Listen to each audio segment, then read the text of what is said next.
Okay, today we're working on the staircase. So you guys know how I put these giant gem rugs on my ceiling. Well, today I was playing daddy and I went to Macy's. And look at what I got.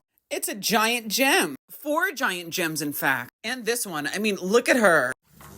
The gems are 80% off, everyone. Oh my god, the neighbor was literally getting the mail. Honestly though, why get the mail when you can get these gems at Macy's? Okay, so the idea is to get rid of these because honestly, no, I'm not feeling them anymore. They've been here for like 2 years and I'm done. And you can tell they're just hanging on hooks, so this will be super easy. They're all done and it looks plain. You guys, look at all these colors together.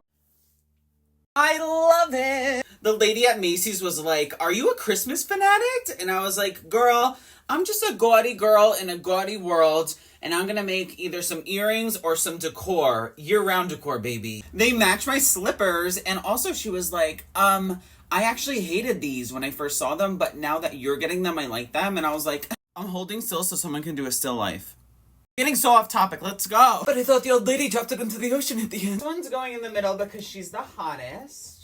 Honestly, when people come over, I think they're gonna think I'm rich now. Oh, honey. The Yas factor is totally there. I think I need one more to go like there instead of that gold chain, but wait, scratch that because I hung this giant locket. This is so extra and I'm obsessed. Like, okay. Y'all, we have a collective nerve to be doing projects such as this because this is a slay.